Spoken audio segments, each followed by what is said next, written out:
Hello, and welcome to Not Allowed, which was previously known as Audacity, but Audacity is taken. And Not Allowed was what I had called my podcast and have called my podcast for a long time, except when I started taking off on Instagram, I kind of did a terrible job introducing it. So if you don't know who I am, my name is Janani and I make content on Instagram. And through that, a lot of you have sent in questions, advice, things that are happening in your life that you want my take on or advice on. I thought we would go through it today. I'm a bit low energy today, a little bit low key, because I guess I could tell you guys a lot of what I do when I date is I kind of imagine this version of this person and like a life with this person within like a week or 2 weeks of knowing them. So it's called limerence, and like I want to talk about it and really do a lot more research on it. But essentially that's kind of what happens is I put them on this pedestal and imagine, this life with them. And then when inevitably something happens where they show me who they are and that illusion shatters, I kind of get sad and I feel very, in my mood because this fantasy of this person has now concluded.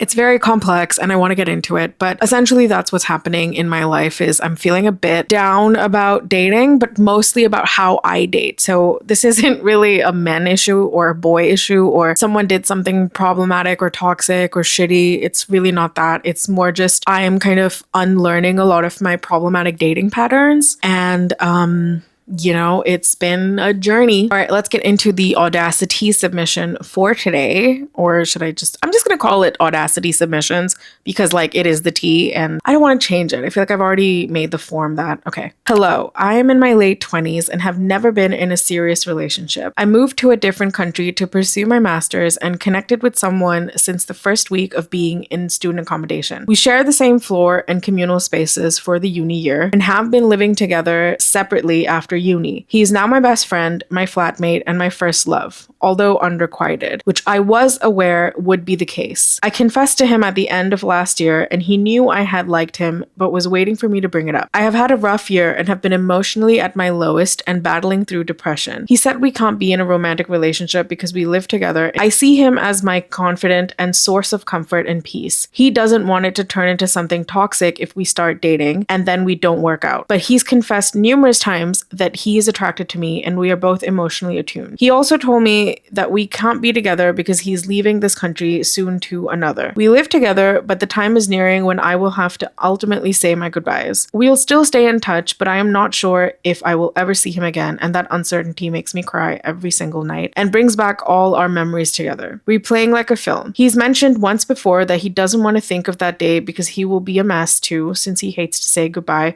to his friends. My love for him has never wavered or lessened for almost these 3 years. I will be going back home too immediately after he leaves, so the thought of maybe never being able to see him again has made my mental health worse. He's my best friend, my biggest cheerleader, and someone who sees me in my absolute lowest physically, emotionally, and mentally. Stayed with me through my panic attacks or through my heavy bleeding days since I have PCOS. Even though he is in his early 20s, he's extremely mature with high IQ and EQ. We debate and discuss for hours during and post dinners. He is everything that I have ever wanted in a partner, but we can't be together. How will I ever be able to love someone else after him? He wants me to move on, but is also aware that would only be possible when we stop living together. Despite everything, he is still equally caring, gentle, and patient every time I keep asking him if we can ever be together.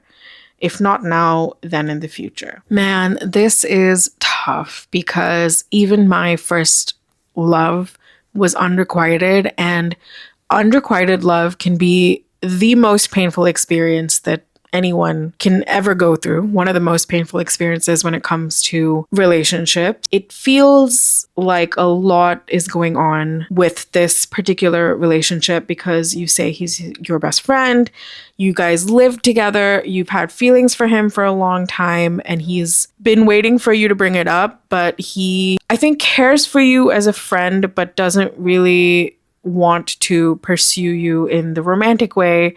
Either because he's more of the practical kind of guy, he's thinking about that, he's taking into account the fact that you guys live in 2 different countries. He values the friendship, so he doesn't want the friendship to end. And he's making sure that, you're someone who he's making sure that you're someone that he cares about, but he just doesn't see it romantically, is what I'm getting from your message.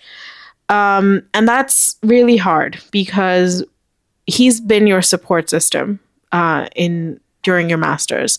And the thing about college and masters and like those kind of experiences, they bond people like nothing else. Like, I don't think I will ever not be friends with my college best friends. We've gone through things together. We've grown up together. It's one of those friendships that really, that bond never really disappears. And this is kind of tricky because you have feelings for him, your best friends. And, you know, I can understand that doing your masters together, living together, essentially living every day together, not just because you're in the same space, but you also have similar environments like college, and that can feel a lot like a bubble that's about to burst because, you know, it's coming to an end. So that's a lot of grief that's kind of happening at the same time. There's like a loss of friendship, or in this case, romantic relationship. There's a loss of being together all the time. There's a loss of that environment. There's a loss of that sort of life that you've built during your masters. And that is a lot of grief kind of converging and happening at the same time. And that's not something that's easy to go through. And especially because, you know, the fact that you guys live in two separate countries and are now having to deal with that reality is quite painful. There are some contradictions about him that are coming out to me because he knew that you liked him but was waiting for you to bring it up. He said you couldn't be in a relationship because you guys lived together and it would mess up the friendship. But then you also couldn't be together because of distance, you know, because of long distance. And not to say that he's lying or he's, you know, trying to secretly tell you something or secretly ask you to like get over him or something. I do think that he doesn't know what he wants. He's not ready. From what you've said, I think he likes you, he cares about you, but he's really not sure what he wants in a relationship. And so no matter how much he is your best friend, no matter how much you guys have had these experiences together, your paths are now diverging. I understand where you're coming from because I'm a lot like you. I'm also someone who wants to make things work. And I think that if you love someone enough that you can make it work. And I don't know if this is impractical. I don't know if this is something that, you know, we're stupid to believe. I don't want to think that we're stupid to believe that because a lot of people have been in relationships and successful relationships and they've been long distance and, you know, it's been fine. And I would think that if it was the right person, that long distance wouldn't be a problem. Ambiguity is something that I find very difficult to sit with. I find it really hard because when you're a lover girl and when you're someone who really loves someone, you think that you can make it work. Like everything else is just in the details as long as you love each other. And that's how I've thought and still continue to think. And I just have come across a lot of guys like this friend of yours where they're more practical or they're more, and I don't know if like guys tend to be more practical than girls. And I hate saying that. Like, I don't want to believe that. Wouldn't you want to be with the person that you love, right? Like you guys clearly like each other, but maybe he doesn't, you know, have those feelings because of all of this practicality that's working in his head. Or maybe he has other priorities, you know, especially after getting your master's done. And there's a lot of pressure on guys, patriarchally speaking, to have their life figured out. And maybe he's not in that phase yet. You know, he's not in that phase of life where he wants to settle down with someone, wants to be in a relationship because he has this other part of his life to figure out. And I don't think that has anything to do with you. I think that it really is just about him and his life. And it is unfortunate that you guys are best friends. And that's something that is going to be hard to separate because if the love is true, I do think that part of it is to let him live out his life the way he wants to. That does suck for you, right? I don't want to underplay that by any means. But I think that you deserve someone who is clear about what they want in life because you're clear about what you want. You want to be in a relationship. You want to be in a commitment. I know you want it to be with him. He does not want it. So at this point, you know, you're going to have to make a choice. I won't say waiting for him. I don't think that's what you should be doing here. I unfortunately don't think that that's how relationships work. I think you're going to have to mourn that unrequited love for some time. If you ask me, I would take a little bit of a break from the friendship, not because I don't think you can be friends ever again. I think that you want to cherish this relationship and keep him in your life because there's a lot of him that you love and that you want. And you have been best friends and you've lived together. So this is not someone that, you can immediately just forget and not have in your life anymore. In order for you to come back to the friendship, you're going to have to take a little bit of space from him. And I do think that the distance is going to help. I think the distance is going to give you that ability to finally move on, at least in the romantic feelings, because living together every day, being reminded of him, being reminded of what you want, admiring him, loving him, seeing all of the things and the qualities that he has and like loving him for it every day and it being unrequited is hard on the system. It's quite a lot on our mental health. And I do think that it's going to be painful to say goodbye to this version of you, this part of your life, this life that you had with him. But I also do think that it will work for your good. Because at the end of the day, when someone is unsure about what they want from their life, it really isn't about you. It isn't about whether it's you that he doesn't want to be with or if it's, you're not someone that he sees himself with. I think it really is that he just isn't sure what phase of his life he's in right now. I wish it was different for you, right? I would love to buy into the fantasy of it just working out. There are a lot of factors that he's taking into consideration that matter to him, even though it might not matter to you. The other thing that I think is important here that you've mentioned is your PCOS and your health and, your depression and panic attacks. I'm not a doctor, but I know how periods affect mental health a lot. And it's great that you had that support there, but I do have a suspicion that a lot of this hormonal fluctuation, depression, anxiety, that kind of really maximizes and intensifies the feelings. And that is something you could probably take a look at with a professional who can help you with that, because the intensity of what you're feeling, I understand. Believe me, I understand. Taking care of yourself first is important, and I don't want it to, I think a lot of us sort of are looking for support during these times because we, for example, with this guy, he's been someone who has supported you through that and has been there for you. And that's great. That's obviously wonderful. But it's also hard to be a dependent kind of person, especially if you've not taken care of your own mental health, physical health, whatever. And I'm assuming here, I don't know, what you are doing for those things. But I do think that because it intensifies all of this experience, all of the things that you're feeling, it is worth taking a look at, worth taking care of, whether it's a psychiatrist, a therapist, a doctor. I think figuring out certain coping mechanisms for your anxiety and depression and mental health things is going to help you sort of build that scaffolding to get through this. And you will get through this. This is one of the things in life. You said you're in your late 20s, and late 20s is a very transitional period for everyone. We're all trying to figure out what path we want to take. And that's not something that's going to disappear immediately. So it is worth having support where you need it to help you make better choices and get the sort of structure that you need and the support that you need in order to get you through times like this. Nobody talks about women's health, especially women's hormonal health, enough. So I do want to talk about that separately. But because you brought up the PCOS and you struggle with depression and anxiety, I thought it's worth mentioning. On the goodbye that's coming up, I think maybe it might help if you guys did something together, intentionally marking that event so that it doesn't feel like it's only happening to you. I think maybe if you guys go to your favorite restaurant, write a letter to each other, do something that you have already done that's like special to you guys, and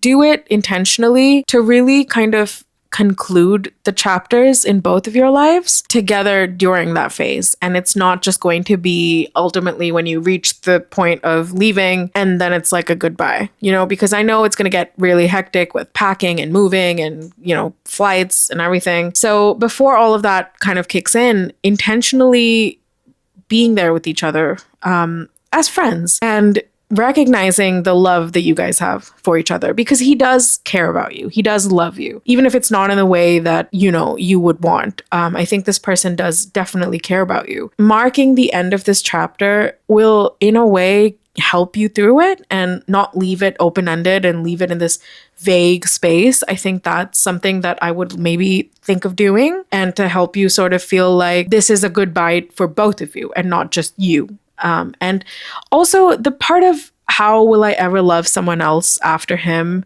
You will. I know this is not what you want me to say. This is absolutely the last thing you want me to say, because I know it's easy to say, yeah, you will, like you definitely will. Maybe not like how you love him. I definitely remember my first love, and I don't think there will be anyone that I love as I loved him. But there were other people, and there were different kinds of love, because there were different versions of me. And when I look back now, the version of me, especially during my college years and this was my not my master's, my bachelor's, the boy that I loved, the version of me that existed then loved him, and the love still is there. But the version of me that is now, after having gone through life, having lived life, having done all of the things, I'm not lived all my life, but I'm in my 30s now. Then I kind of feel like that version I completely understand loves him. And that version of me is still part of me. It's this chapter in my story. But this version of me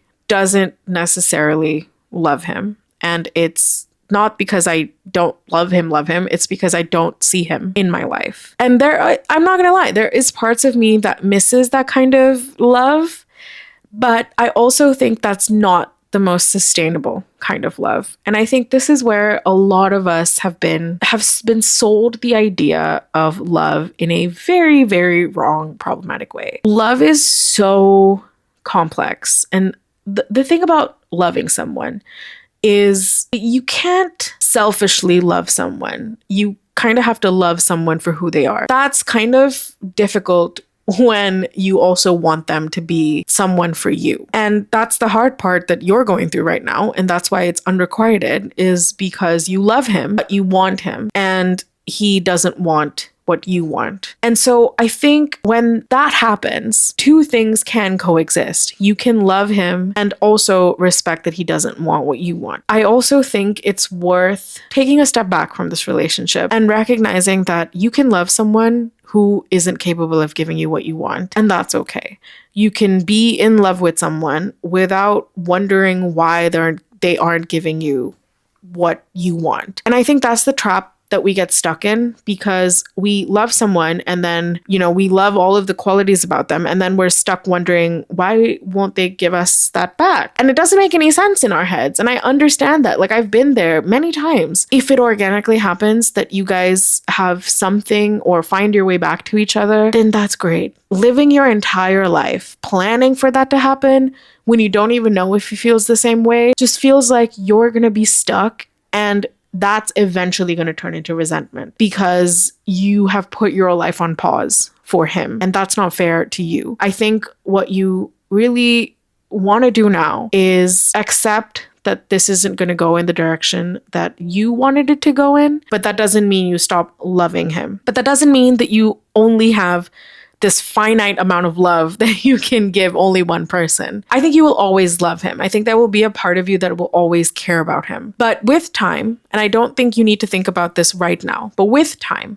I do think that you will eventually find ways to love him and maintain that friendship and cherish this chapter of your lives, while also knowing that deep down, you do want someone who loves you and shows up for you the same way that he did, but then also wants what you want. I want to believe that that does exist. I'm going to say that that does exist because I'm so sick of talking about how men suck, but that does exist. You will find that. I'm going through this right now where I just feel like loving someone else is almost like an escape route to not give yourself the love. And that's why it becomes so hard to let go of these people, because they were giving you a love that you weren't able to give yourself. The thing about those kind of relationships, that kind of codependency, in a way, I'm not exactly saying it's codependent, but it is, a dependency, can take a toll on the other person, and it can take a toll on you, because no one, absolutely no one,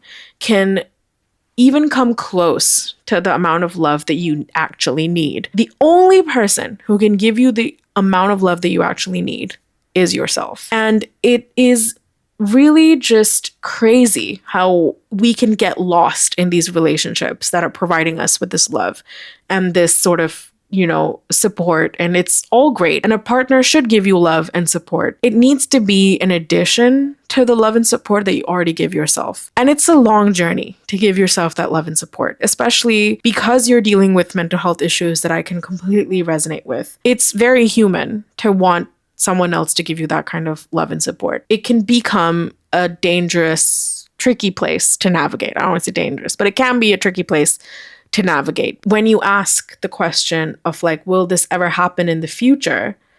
It feels like you're holding on to something that may happen, may not happen, but you're not worth that. You're worth being and getting what you want in the moment. Being with someone who can give you that. And as much as he's your best friend, and as much as you love him, and as much as you guys have gone through this chapter together and that you will always cherish, I still think that if he can't give it to you, he can't give it to you. And grieving what you wished for and giving yourself whatever way you think you want to give yourself that love, whether that's finding a new project, whether that's, going to therapy and working on yourself and working on your mental health and working on giving yourself the love and really trying to figure out why you're not able to give yourself that love. I think that's another part of the story.